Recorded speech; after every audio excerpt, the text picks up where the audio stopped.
Welcome everyone to Group Dentistry Now's DSO Study Club webinar series. I will be the moderator for the next hour. My name is Bill Newman. Thanks for joining us today. We are going to give attendees a couple minutes to file in, and then we'll get started about 2 or 3 minutes in. So just give everybody a couple of minutes to file in and we'll get going. We have a lot of questions that came in from people that registered, so we certainly appreciate that. So we're going to have a lot to discuss today. Let's give everybody a couple of minutes.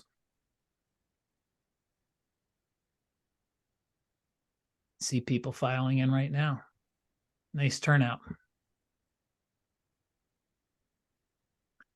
We are also recording this webinar, and right around 3:30 Eastern, we'll have the recording up on the Group Dentistry Now website in our webinar archive.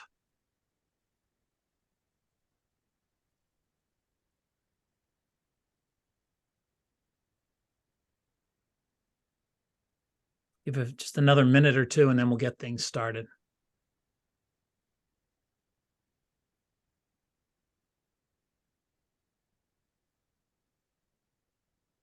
And just to make sure you're in the right place, this is navigating data integrity in your dental group. So this is going to be a fun conversation. Guess if you're not in the right place, you wouldn't be able to get in. And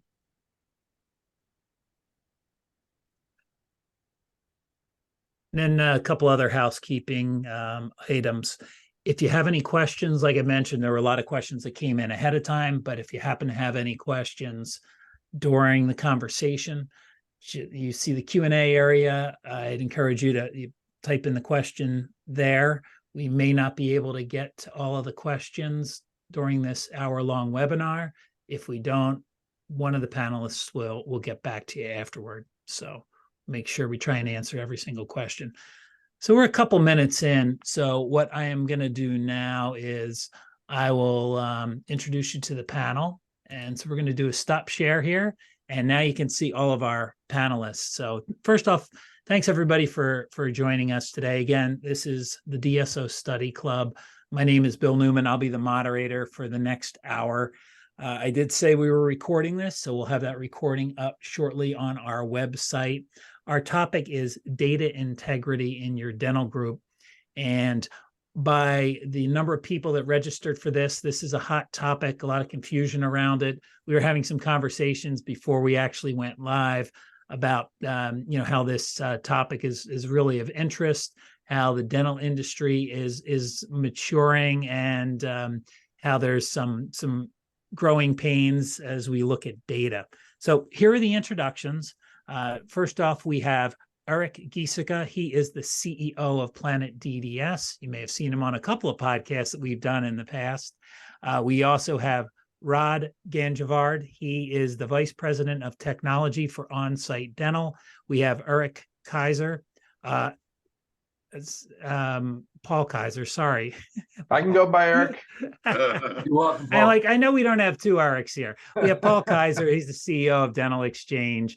And then we have Tom Mort. He's the Vice President of Product Development at Vine Dental. So we have Paul, Eric, and Rod, and Tom. So Eric, if you wouldn't mind maybe introducing yourself to the audience, a little bit about your background, your title, and a little bit about Planet DDS. Sure. Thanks, Bill. And thanks for setting this up and for having us. My name is Eric Giesecke. I'm CEO of Planet DDS. Been at Planet DDS for about 8 years. We are system of record software for mostly dental groups, but also independent dental offices. Work with roughly 10,000 dental offices across the country, primarily with our flagship products, Aptrix, Imaging, Planet, Denticon Practice Management, Cloud9 Practice Management, and Legwork. But we a high focus on serving the DSO and emerging DSO market, and really around revenue cycle stuff, which I think we'll talk a bunch about today, and kind of how data plays in that. But really excited to be here, and thanks for having me. Paul, you're up. Sure, thank you. Paul Kaiser, Dental Exchange CEO. Been in healthcare IT for 20 plus years. Generally on the medical side. I've been in dental now for 2 years, and so it's been a great comparison for me in terms of my experience on medical and what I'm finding in dental over the last 2 years. So hopefully a little bit of that'll come out during this discussion. Dental Exchange has been around for 30 years. We service around 19,000 client accounts that represent about 65,000 offices. And largely on the provider side of our business, we're helping, frankly, it's core to this conversation, orchestrate interoperability between payers and providers so that the right data can be in the hands of a provider at the right time, so decisions can be made about treatment and about eligibility and numerous other things. So I look forward to discussion today, and thanks for having me. Thanks, Paul. And we also have Rod, who is with OnSite Dental. So Rod, a little bit about your background and tell us a little bit about OnSite. We've done a bunch of articles on OnSite, but for the folks that might not know who you are, a little bit of background on the organization would be great. Yeah, thanks, Bill. Yeah, Rod Ganjafard, OnSite Dental. Our core business is an employer mobile dentistry model. So our clients include Google, Facebook, LinkedIn, and we have mobile dentistry units that will go to these locations, these campuses, do dental work for the employer side. We also have another company called Cano Dental that's in the Medicare, Medicaid space out of Florida, about 50 units out there. And I've been with OnSite for about 8 years now, and then just 8 years of dentistry. That's it. And Tom Mort of Vine Dental. Yeah, Tom Mort, been in the dental clearinghouse business for about 23 years with a number of parties. I've spent a couple of years in medical clearinghouse as well, and the volume of transaction differences is amazing between medical and dental, but dental has always been kind of a passion of mine of trying to get efficient processing for the dental offices. Vine Dental is made up of a number of companies that have come together. You may know us as NEA, National Electronic Attachments, from the attachment side of things, Renaissance, and Tasia on the clearinghouse for claims, operability or Opera DDS on the patient engagement, and recently the acquisition of Simplify on payments and chat pieces. Our goal is really through innovation, integration, and automation. We try to reduce the friction between providers, payers, and patients to accelerate the revenue cycle. It's not just can we get paid, but can we get paid accurately and quicker if we do things more efficiently. So thanks, Tom. So let's get into the Q&A here, and we probably should start from the top and talk a little bit about what data integrity actually is and why it matters. So Eric, do you want to take on that question? Sure, I'll kick it off. So from and Eric froze on that one. Boy, that must have been a tough one for him.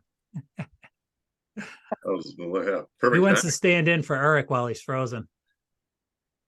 Yeah, I don't mind going. All right, Paul. I'll give you my view. In its most simplistic form, it's the maintenance and assurance of data accuracy and consistency, within the four walls of whoever's using that data, especially when it comes to data that comes from disparate systems that needs to be aggregated together so meaningful decisions or workflow can take place. Like you got to have data accuracy and it's got to be consistent at all times. Does anybody else want to jump in there? Eric, I think Paul might have stolen some of your thunder. Yeah, well, I think my computer did me a favor and crashed on me immediately when the hardest question came on and the experts actually could talk about it. So I apologize. But Paul, yeah, if you started, go ahead and take this one. Well, I finished. I already gave. I was short and sweet. So go Let's ahead. see if yours matches up with Paul's answer. Yeah, Eric, you got to tell us what button you pushed to do that, so we can. Yeah, I don't know. It was funny. I was talking and it froze up, and I was like, I think I'm talking to an empty screen here. So I started rambling. But anyway, apologies. Yeah, Eric. This is the real test. So now when you answer, we'll know whether I was right or wrong. Yeah, I know. I'm about to get graded.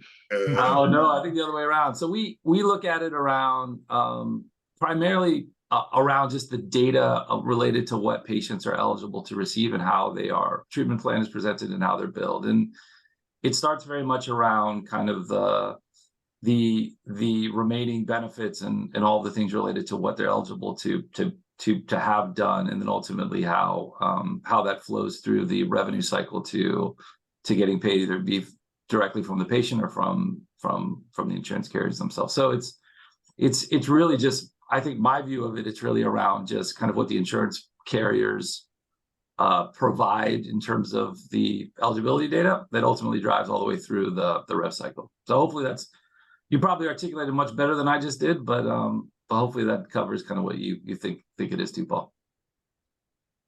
1 + 1 = 3. Tom or Rod, I don't know if you have anything you want to add to that, or we can move on to the next question. I can just throw out, I think the words were all set: accuracy, completeness, consistency, validity of data. What it doesn't generally imply is the relevancy, and that data is only important to you when you try to make it relevant for the next thing that you need to do. So integrity leads to making accurate decisions in its relevancy, but in and of itself, it is not relevant. That's the difference I would have. So the next question really ties into this, and actually Paul was talking about this a little bit before we actually started to record. Let's talk about the dental industry's current landscape when it comes to data integrity, and what challenges are you seeing, and what are the opportunities? Maybe we'll start with Rod with some of the opportunities and challenges. Yeah, definitely. The way I look at data integrity is, really simple. Can you trust what you're presenting? Can you trust what's coming to you? Can you trust the data, right? That's what integrity means. And it's all those other words: accuracy, reliability, consistency. I come in from a different angle. I'm not on the RCM side. I'm more of the reporting and KPI kind of side of the data integrity. And basically my mantra is trying to keep that data consistent and repeatable. So kind of replicate it across, reports, KPIs, because everyone knows that you can look at an Excel spreadsheet with 10 numbers and everyone can come up with 10 ways to analyze it. It's keeping that consistent across your dashboards and KPIs. Eric? Yeah, I think it's sorry, what was the question again? Sorry, it was It's a little bit the dental industry, the current landscape when it comes to data integrity. So what does it look like?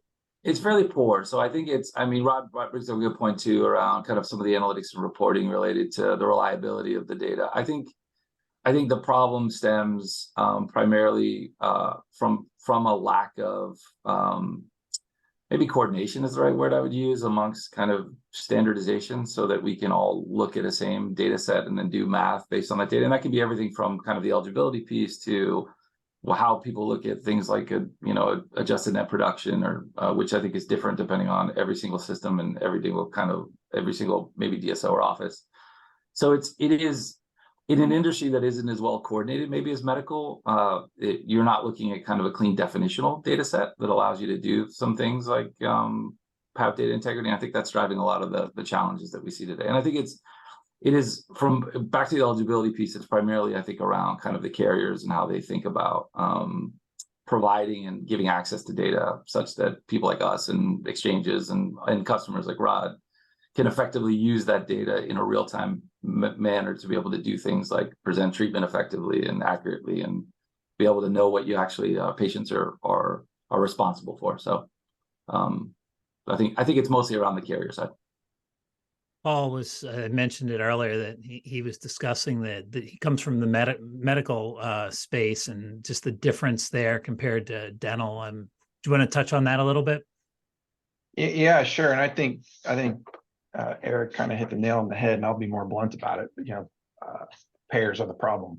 At the end of the day, I'm a patient. I go to get dental care, and I want to know that if I've paid somebody my premium, that when I go to my office, that whoever I gave my premium is going to be transparent and communicative to my dentist, so that they know what I'm eligible for. They're going to know what to charge me. They're going to know what benefits I've used this year. They're going to know things about my kids. In the lack of transparency and consistency in the adoption of standards that have been around for decades, particularly in what Tom and I do from a interoperability perspective and sharing that information back and forth between, payers and providers.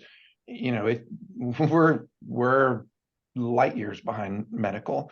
If we send, and again, to Eric's point, if we send an eligibility request to 10 different payers, we're going to get 10 different responses, and the compliance with the standard ANSI X12 legacy sort of format for EDI transactions is going to be varied across those payers. And so, I just think that in order for the industry to take meaningful steps forward, there's got to be a cleanup of whether it's the internal technology platforms, whether it's just investment. Payers have got to figure out within their provider networks, what do those providers need so that they can run their business, and they're not doing it. Tom? I won't disagree with any of the statements said below, but I will say this. Data integrity in and of itself is part of the problem. It's, what we do generally is try to create structured data fields, structured data objects that we can move around so that we can all have a common language to talk the business that we need to do. Part of the problem, though, is that we don't use things consistently. We don't identify the same party consistently.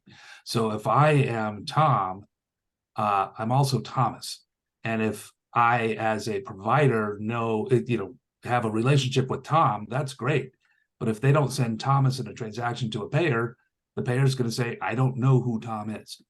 And so that's part of the problem as well, is that we have tried to solve problems 30 years ago with HIPAA of saying, let's identify the parties that are talking to each other consistently, transactionally.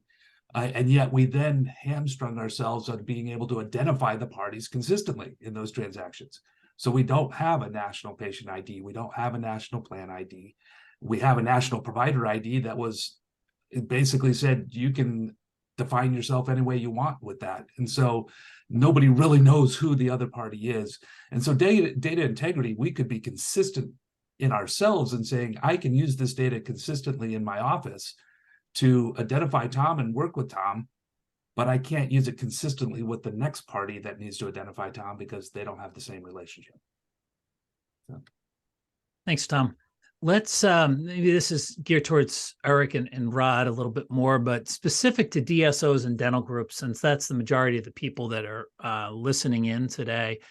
Let's talk about some of the challenges that you see that are impacting groups that are, whether they're working on different practice management softwares or, whether they're fully integrated, whether they're not. Like what are you seeing as challenges, and then maybe some of the solutions for those challenges. We can start with you, Rod. I mean, specifically with OnSite, what are the challenges that you're experiencing? Yeah, good question. Yeah, I mean, and it's always, the challenge when it comes to data is just the information at the beginning. Is it coming in correctly, right? And starting at the office level, working its way up, because one little issue when you start building reports and KPIs and doing things with the data can amplify and can get you completely off. And then once you're down far range, and you look at it and you see you're off, you have to go back all these steps to the beginning. So really, the challenges are getting that data at the beginning correct, right? Teaching the teams, putting the protocols in place, having the system processes in place to stop those. That's why I love like Dental Exchange's product, is because I think that was the mentality, the methodology, or the mantra at the beginning was, hey, send us your info. We know you're a one-year practice manager or a doctor who doesn't have time. Oh, I found some errors, right? That's a great, kind of process gateway that I think is hard to do, but it's an essential piece of you're running a DSOs in the days. Eric? Yeah, to touch on that, I think to what Tom said in terms of data structure, and when you're running multiple different systems which have different data structures or different kind of definitional type stuff, reporting is tough because you're having to pull different metrics, which might mean different things out of different systems. So I think that's one thing we find. I think the industry has a challenge with our customers. Obviously, when they're on a single platform, it makes it simpler. But as they're onboarding offices, one metric in one system is different than how you might calculate in another system. So standardizing that across the different platforms is tough.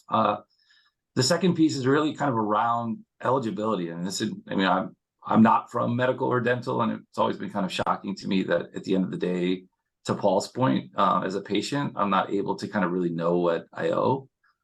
There's clearly a bunch of data sets within carriers that have eligibility around what fundamentally I'm covered for as a patient. As a PMS system or as an exchange, we don't have access to that information as well. And granted, there are some issues, as Tom said, related to how we ask for that information and consistency around that. But if you don't know what a patient is responsible for and what ultimately a DSO can bill the insurance company for, you can't present treatment, which means you end up billing just UCR, which means you end up with all these write-offs, which means you can't effectively take 835 transactions. So it starts all at the beginning, from my mind, around the eligibility piece to really have a sense of who owes what. And that's what we find most of the DSOs struggling with. It's the ability to keep accurate insurance plan and fee schedules, to be able to get that information, to know, to present to patients ultimately and that just creates all types of RCM issues on the back end, inefficiencies related to having to manage EOBs and do write-offs and all the things within the ledger, and then follow up with patients about an outstanding balance that they weren't aware of. And then at the end of the day, you get a bad review because you pushed the patient to pay you when the patient wasn't even aware of what he or she owed. So it creates all kinds of just inefficiencies, I'd say, within the operations of DSOs. So is there help? Like, what are the solutions? Maybe we could start with Paul on this one. Like, what are the opportunities available to groups really to improve that data integrity? Yeah, so I think it's incumbent upon, our organization and frankly, Tom's organization and potentially even practice management systems, ultimately the source of truth around where, let's use eligibility as the use case. The source of truth is at the payer. And so we need to continually be partnered in a meaningful way with our payer networks where we're connected, and providing consistent feedback about, what we see providers needing in order for them to be effective at providing care and getting paid for that care appropriately and timely.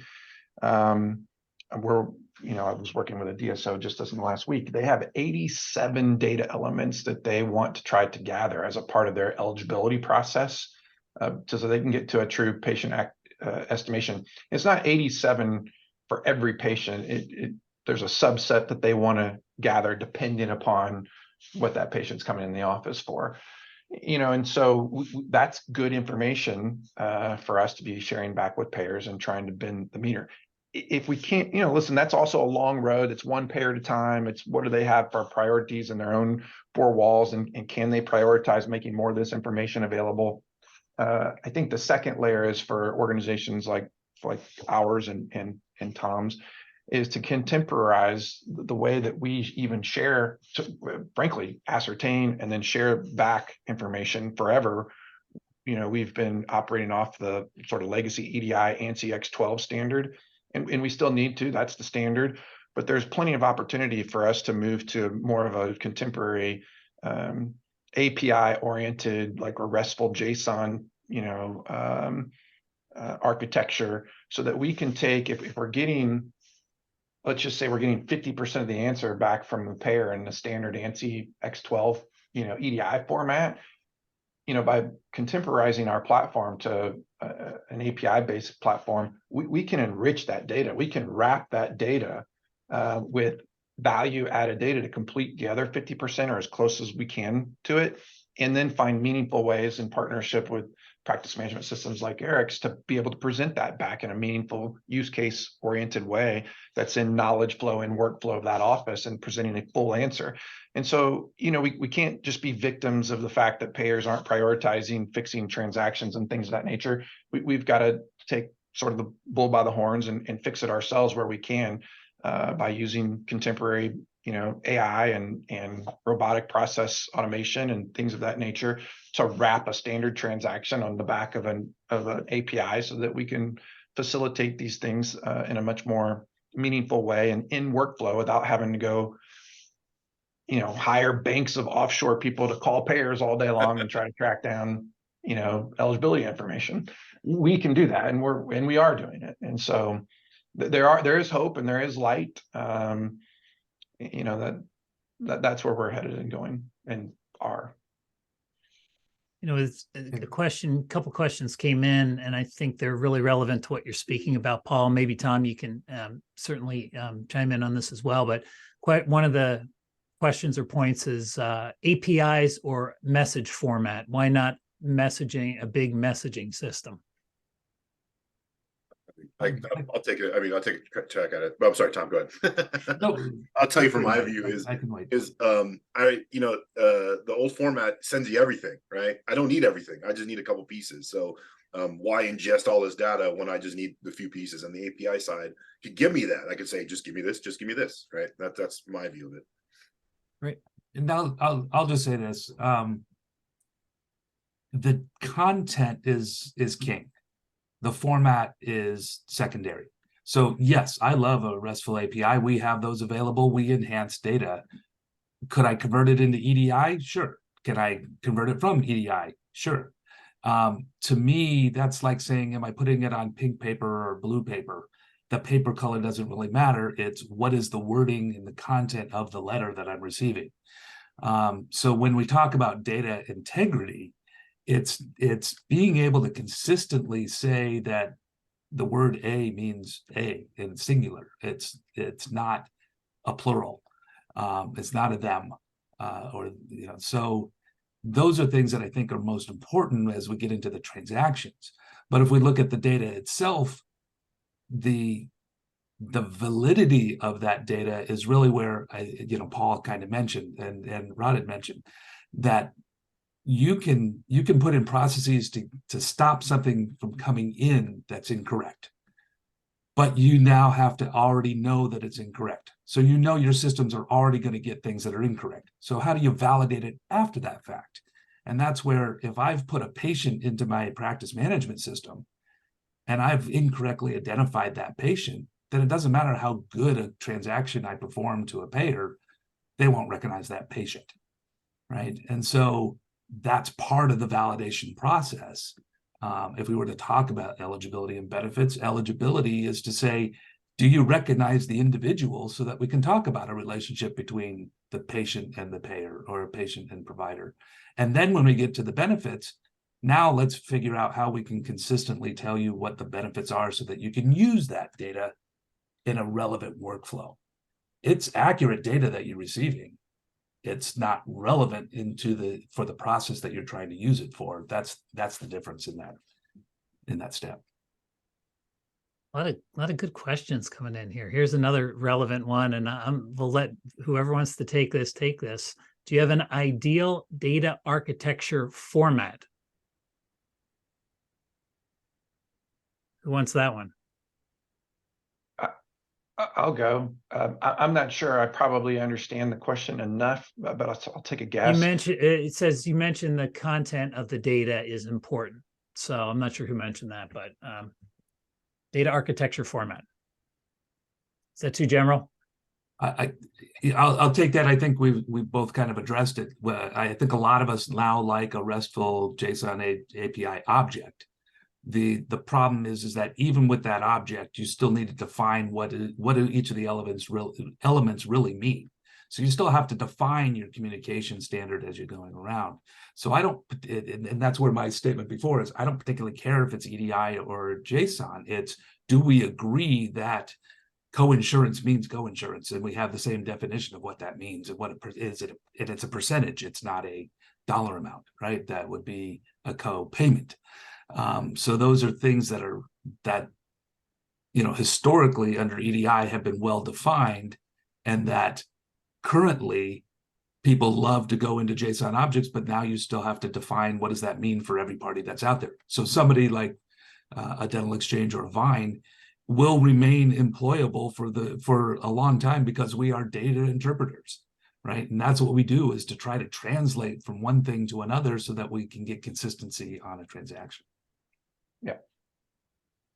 Thanks, I don't Tom. have much to add at all. I think Tom's exactly right. I think it's imperative that, and like I said earlier, if you get an eligibility response from 10 different payers, while there is a standard, the implementation of that standard seems to vary.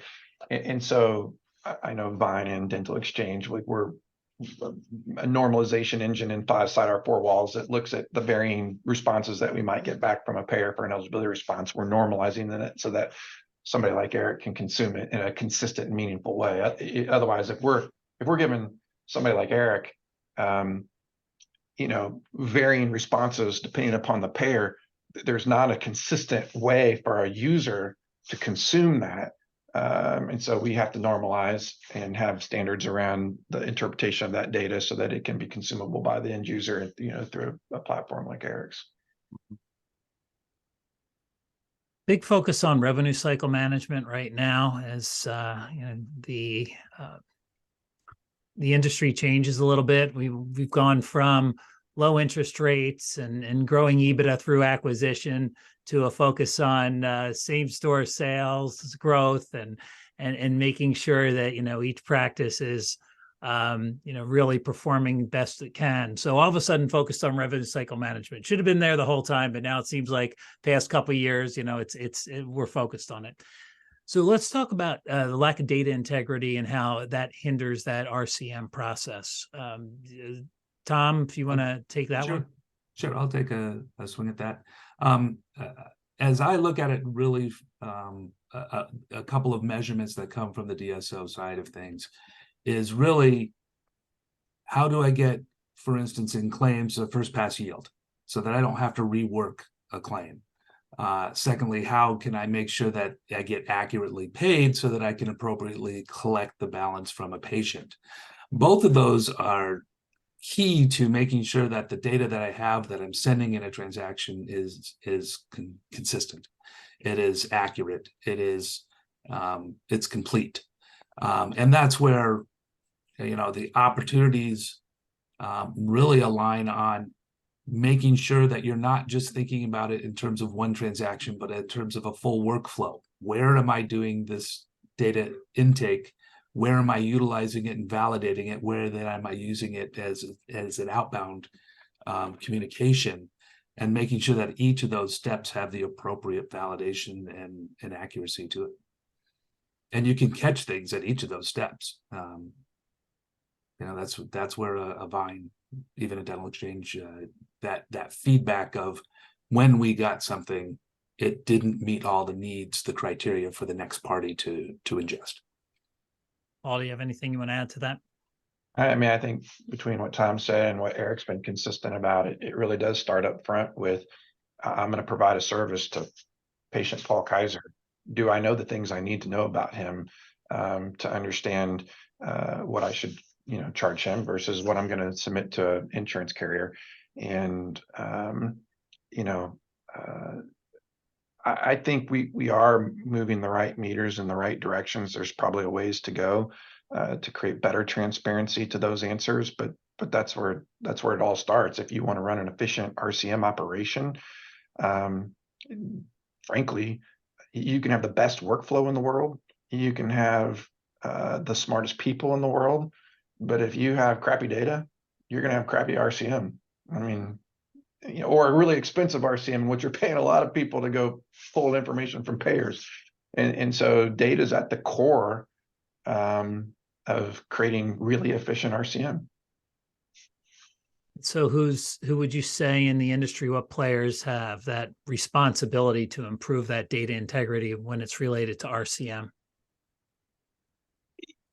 Yeah, if that's a question for me, ultimately, and maybe it's the easy answer, but I really truly believe it. I do think payers have a responsibility in the dental market to provide accurate, timely, and full information about patients so that dentists can be dentists and the revenue cycle management team can be efficient. In lieu of that, then I think next, because Vine Dental, Tom, and us as Dental Exchange, we are sort of the interoperability layer between payers and providers. And so the next stop is, well, what can we do to help? And so those are things that we've sort of discussed here in terms of can I implement new technologies? Can I enrich the data that's already coming through our rails?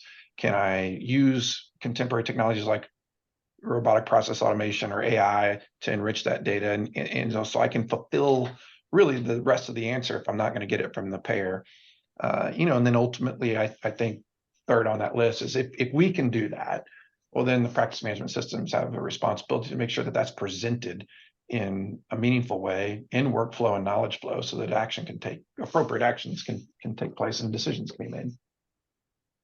And I will echo Paul's pieces, but I think there's also the responsibility of the practice management system to make that available to those that can help that process. So many times, a DSO or a practice has to choose a practice management system that has the best of everything. And it's hard to get the best of everything if you don't understand what the best is. And there's lots of bests that are out there. So being able to have data accessible and usable in other workflows that can improve that data integrity and those workflows is important. And so closed systems, I think, are hard to work on because there's protectionist attitudes for particular workflows and revenue streams, which is relevant. But being able to say, maybe I, as a particular entity in this workflow, am not the best at everything. Can I make it interoperable so that I can plug in the best and I can utilize it and be a source of data to the next workflow, as opposed to just the workflow engine? I think is important as a next step of interoperability and data integrity. Yeah, if I can jump in, I agree with you 100%. Tom, I think you're right. The innovation, particularly on RCM, will exist around the system of record. And if we are the platform, if you look at some of the ambulatory and medical stuff, all of the workflow type RCM stuff is oftentimes kind of percolates around the PMS. Well, dental's not quite there yet, because I think we still don't even have many people on a single cloud solution that allows you to do that. But over time, I 100% agree. The way I think about kind of to your question, Bill, about who has responsibility, I think, Paul, you said it really well. I think initially is that like the source of truth exists at the carrier level. And it seems like every time that data is transferred, either through an exchange to a PMS, it loses some of its accessibility and integrity.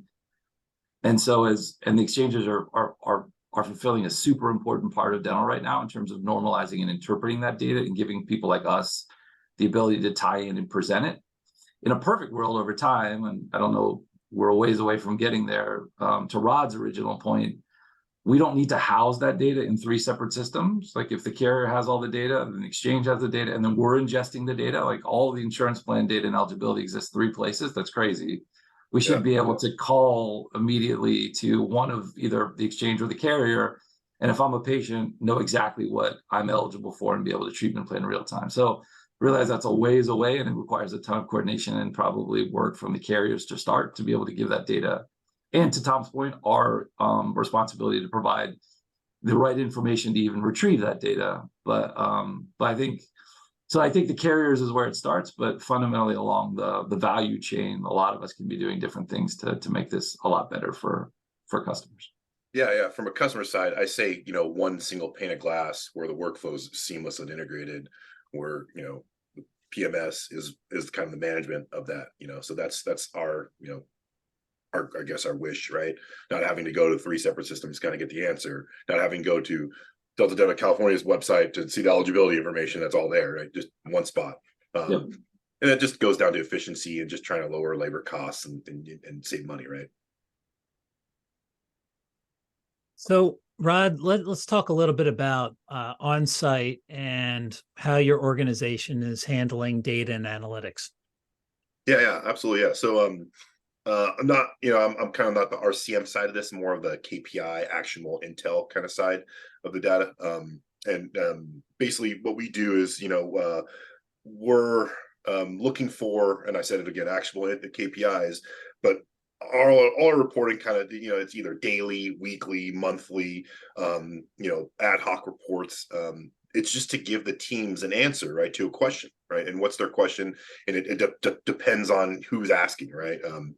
Some guys will say, exams and x-rays don't count a part of like the total production, and some guys do, right? So being able to, my job is being able to kind of give that ability to let them answer that question, right? And let the operators make the decisions there.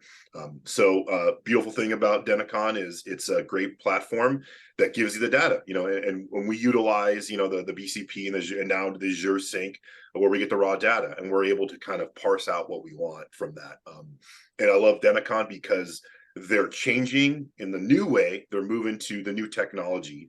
But they're not messing up with their core, right? They're still providing the core information to us, and the one thing I was afraid of when Eric said, hey, we're moving to, Microsoft Azure was, great, you're going to change your data scheme. I'm going to have to rebuild all my reports. I'm going to have to rebuild everything. No, they didn't. They did it in a methodical way where it's the new technology, but it's the same old data behind it. And I appreciate you guys for doing that. But yeah, so going back to it, not only just our KPIs, but our patient engagement platform, something that we kind of present to our patients, being able to give them that data, all their information that will go on the patient record in a single pane of glass. So whether it's their statements, their treatment plan, what they paid, ability to pay, and getting that information fast and reliable. Speed is the key, and we're going to get there. The next step. I'm hoping I do some more of these panels, and then Eric just gives me the key and I have live data access, right? That's the kind of goal, right? So, yeah. Let's talk about it from a staff perspective. Maybe Rod, you could start. How do you think data integrity affects, your staff? And then we can kind of move on and everybody can give a little bit of feedback on that. Yeah, I feel like, and this is like me being in the dental industry the first time for the last 8 years, walking in and seeing that it's not inefficient, but there's people that their job is to make sure that what came through is correct. And there's got to be a way to kind of not reduce that person, but give them less responsibility on ensuring the data is coming across correct. And it starts at the practice management system level. It starts with an easy way for somebody who's not like a core expert, in dentistry, like a assistant or front desk person, to ingest that data, right? So to start there and then work its way across, right? And then you have the next level, the RCM team, who I feel is like they're just fixing the problems that start at the beginning, right? And they have an important job. They have a million other things they can be doing. It's to try to reduce that burden off them of the beginning part of the data coming through. Anybody else want to jump in on that? I want to say thank you, Rod, for the kind words. The bottle of wine. You got it, buddy. Gotta grease you up, man. So why don't we look at it from the patient perspective then how can data integrity impact them positively, negatively, from the experience perspective, and then also care? Eric, you want to take that one? Yeah, so I think a lot of things we touched on around, if I'm a patient, and Paul uses this example as the patient, if I don't know fundamentally what I'm entitled to receive based on the insurance coverage I have, it's hard to make a decision real time about treatment. It's just, it's kind of the age-old thing. You walk in, they tell you, hey, we'll bill your insurance company and then worry about it later. I think it makes for a pretty inferior kind of patient experience, and also drives all the RCM stuff, because ultimately you don't know what you have. I mean, in a perfect world, you would be able to go in as a patient, be diagnosed with a crown, and be able to immediately know what you have to pay, be able to take the credit card payment and be done with it. But because of that, there's just a lot of follow-up. And the one thing that's really dawned on me with kind of the lack of data kind of integrity that drives some of the RCM stuff that I've had a lot of conversations with is people are super concerned, I think, now, because of some of the things you said, Bill, around some of the changes in interest rate and lack of growth by acquisition, about patient retention and same store kind of growth. And they're really concerned about their reputation. And I think if you push someone to collections and because they owe you $50, and you try to collect that $50 because you didn't take it on time and didn't present it, someone's going to go on there to Yelp or Google and say, we don't like this practice. And then that's how fundamentally people find new practices. So I think if that data was available and people had a sense of what they ultimately were responsible for when they were presented treatment, I think the patient experience would be much better. Yeah, I'll echo that. I'll also say that because of the complexity and because of the data integrity issues and not understanding how to work with for instance, an insurance carrier cleanly, that it still presents itself as the practice has to be the expert in insurance and your insurance specifically as a patient, and that puts a huge responsibility on the provider that frankly should never have happened. It should always have been a relationship between the patient and their insurance company. What are you going to pay shouldn't be answered by the provider. But there are technologies and tools that should allow the provider to get that answer from the payer in real time, and it happens in your pharmacy, right? I don't change from Walgreens to CVS because they got my insurance payment wrong. You paid, you walked away, you had your prescription. If I go to a provider and they get my insurance wrong, it's easy for me to change to the next provider. And that's what a lot of patients do. So now I've ruined a relationship between a patient and a provider, and I've put in this mistrust between the provider and the insurance company. And now the patient is just unsatisfied with their insurance. So now you have the next benefit discussion. Well, I don't want to have this carrier because they don't do what they say they're going to do. So it just breeds mistrust if you don't have the positive experience, and you can't have the positive experience if you don't have accurate data moving between parties.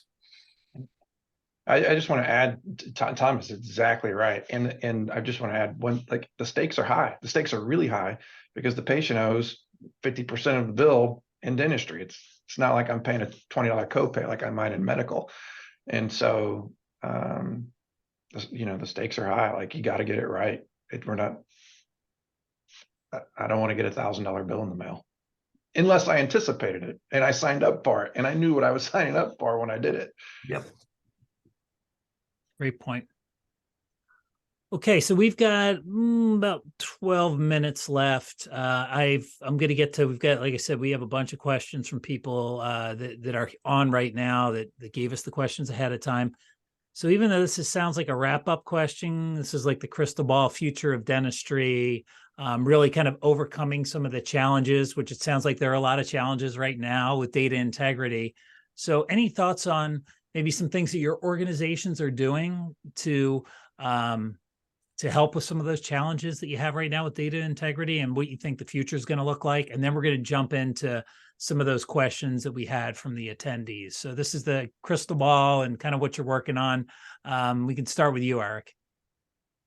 So we are working on being a platform that ingests some of the data that folks like Dental Exchange and Vine are working on standardizing. So if you think about being able to accurately identify eligibility and present treatment, like some of the things that Tom and Paul were just talking about, we want to be the platform that allows you to take all that data, create the insurance plans, and accurately be able to present treatment and not have to call a carrier or have to log on to a website and go and check out all of the remaining benefits. So we want to be the ingesters in the platform. We want to do it through an interoperable kind of model that partners with folks like these guys. And I think if you can get that right, then all the downstream effects of bad data are minimized because you ultimately can collect the payment. You can bill the insurance company correctly. Hopefully it's correct. You don't have to do any kind of resubmission. And then at the end of the day, the 835 transaction comes in, or the ERA that matches exactly what you thought you get, and you post it direct to the ledger. So RCM becomes kind of an afterthought because it's all data driven, and that sounds great. There's a lot of work to get there, so I don't get everyone super excited, but those are the kind of things that we're working on as we think about solving some of these problems. Paul, what are you working on at Dental Exchange?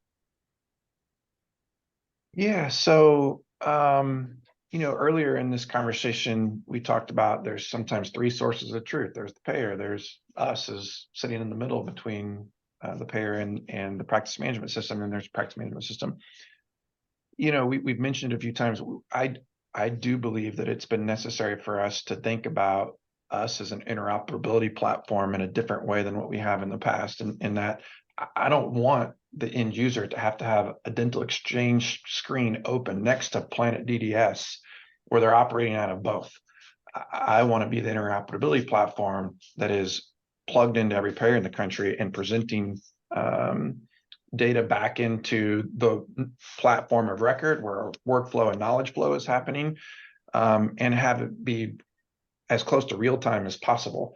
And so we have replicated, our entire suite of what I'll call traditional RCM transactions onto an API gateway, and that actually creates a lot of advantages to workflow and knowledge flow.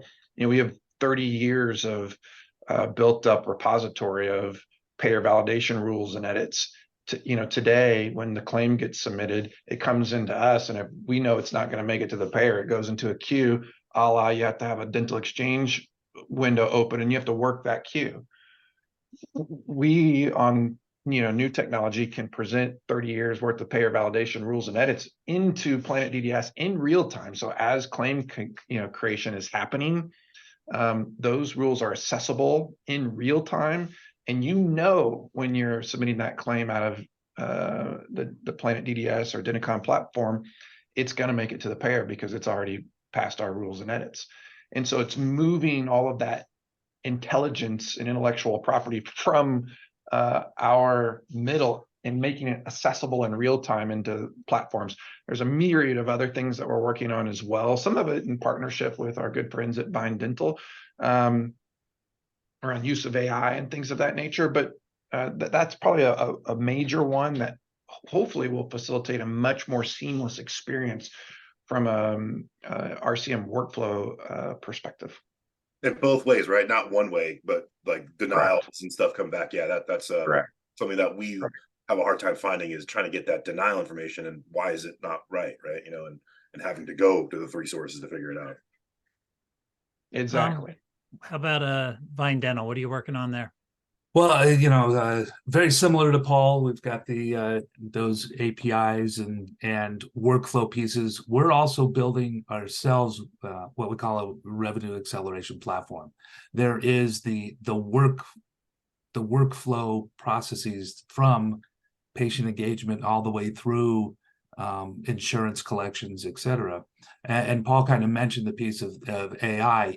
When we talk about data integrity, it is not just the alphanumeric data that we've entered into our systems to do transactions, but the use of computer vision to say, did we find disease progression? That's great for the practitioner to figure that out, but taking that the next step and say, is the treatment plan you have going to be reimbursed? Because reimbursement is different than disease detection. And so being able to bridge that with saying that actual diagnostic data is integrated into this workflow to help this process is really important for the long run of getting accurate data for health transactions to occur. And ultimately, it's around ensuring affordable healthcare to all that need it. And if we can reduce the costs in the process of reimbursement cycles, providers can provide more to the patients that need it. Rod, what are future plans at OnSite Dental? Hopefully these 3 guys get together and just say, "Here, Rod, here's the best product we can get you, for cheap." So that's my goal right now. Yeah, basically, our processes are key, right? And using the tools that are there, and then trying to make those as efficient as possible. Because like Eric said, and you said before, it was growth, a few years ago. Now it's same store sales and penny savings. So that's our kind of our goal these days. Let's jump into some questions that came in from people, the audience here. Why aren't, and anybody can answer this one, any of these, why aren't more product vendors focused on operational tools within their products, i.e. live dashboards for RCM teams? Who wants to take that one on? Or are you focused on it? Or I can take it since we're probably more directed to PMS, since they're probably a user of PMS, maybe not ours, but we are focused very much on using the analytics to be able to present on things like that, and also use things like task manager workflow type stuff, which we have in the software. I don't know, Rod, if you guys use your task manager, but we're going to bring some of the denial data into that so that we can do some of the follow up through that. But yeah, so I think that is an absolute need in terms of, I don't think we do a great job, candidly, as a software provider of managing RCM at an enterprise scale. It's something we're really focused on in 2024. And part of that is going to be some of the, not only things like a task manager to effectively know where follow-up things with RCM exist, but also some of the reporting that allows somebody who manages a larger RCM team to effectively kind of see how things are going. So both those things are something we're working on. Let's see what else we have here. I'll Yep, throw go this ahead. one out there. I think I think just like there are reasons why there are multiple PMS vendors out there, there are a myriad of ways that different people want to run their practices. I know that as soon as you create a PMS and you have a particular flow, the next party coming in wants you to change it. And you got to at some point draw the line and say, no, that we've gotten to the point where we believe our particular workflow is the best practice we can do with our particular sets of data. And that's where I think in the long run, interoperability is going to allow the ability to change out components of workflows to be able to plug in the best one that works for your particular scenario. Right, that you have 5 different DSOs. They all have the same KPIs, but they have different different ways to measure it in different collections of patients that they serve, and so that they actually have different needs in the way they want to run their business. We got about 4 minutes left here. Hopefully, everybody can see my screen. Couple other questions, and then I want to give each one of you a couple of minutes to just shout out your email addresses. If people actually want to contact you, they can do that via email. We'll also make sure that the URLs for your companies are in the show notes. Make sure that your email addresses are there so people can reach out. We've got a ton of questions we couldn't get to. Going to get one more in, and then we'll let you do the shout outs for the emails here. Let's this is a really good one here. I know it's really general. Paul touched on, mentioned it briefly, but what about the role of AI in data integrity? Anybody want to talk about that? Are you using it already? I mean, is it something that's still well in the future? Again, anybody can answer this one, but it seems like AI is top of mind now, but how do we use it, and are you using it? We are definitely utilizing it, both ourselves and in partnership with other AI vendors that supply different things here. And I think I mentioned it, the concept of being able to do a claim where you need an attachment in order for reimbursement to happen. Computer vision is being utilized to check that that the disease and evidence in that attachment actually align with the procedures that are being billed, and are they reimbursable? So that's happening now, and one of Vine's goals, and have pulled in Dental Exchange and others, is to try to create standards in the industry on how we can communicate that that particular review process, so that there's transparency, and that providers don't say, oh, well, the payers are implementing it and they just want to keep from paying me, and the payers aren't out there saying, well, they're using AI and finding more disease, and so they're just going to try to start doing more work that wouldn't have been done before. Instead, opening up that transparency is really important with AI. Quickly, Paul and Eric, if you want to jump in on the AI question, and then we'll let you shout out your email addresses. Sure. I'm just going to confirm what Tom said. And I do think it's necessary for industry players like us. Like Tom and I might meet on the street corner in front of a particular dental office and fight to the death because we want to win. We want to win that dental office. But in the background, there's a myriad of ways in which we're partnering, and Tom just illustrated one of them. We're planning. We participate with Vine and what they're architecting from the Dental Standards Institute, and one of the partnerships that they're bringing to the table right now, so that as business grows, we have a trading relationship with Vine so that we can participate in the ecosystem, and it also creates leverage and attractiveness to the overall solution, to the examples for the payer market. And so those things are necessary and meaningful.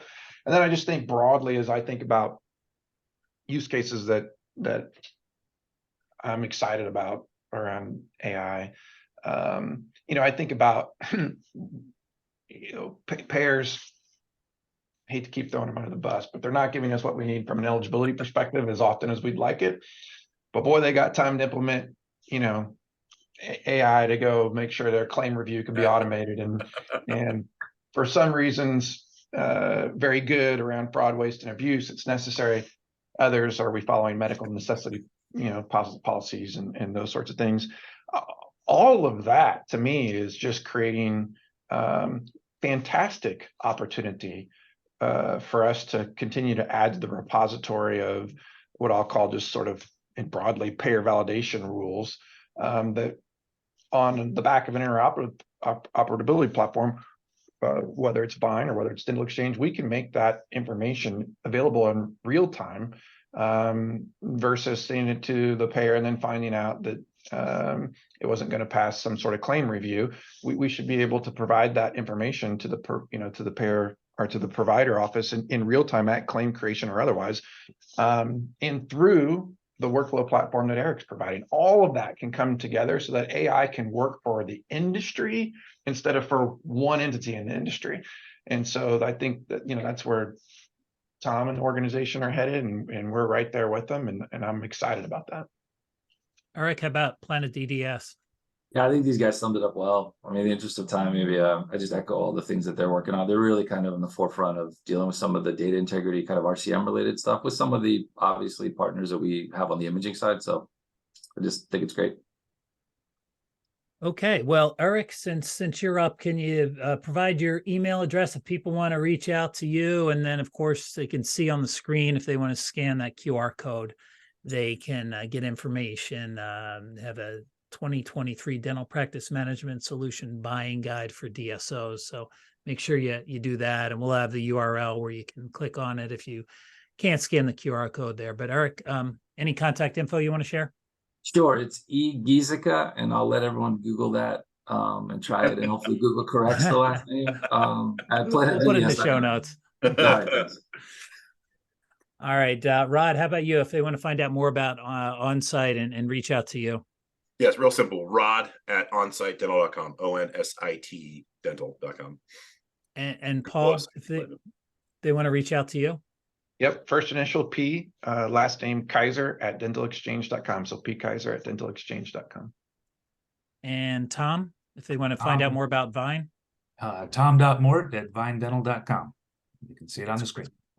Wonderful. Well, thanks everyone. Great conversation. I know we didn't get to all the questions, but I'm going to be sending these questions over to the panelists, and they will reach out to you and answer any of them that they can. And I'm sure they can answer just about all the questions we have here. So again, thanks everybody for attending. Great information, jam-packed. We could have done 2 hours, but we got to get back to work. So until next time, I'm Bill Newman. Thanks for joining us today. And this is the DSO Study Club.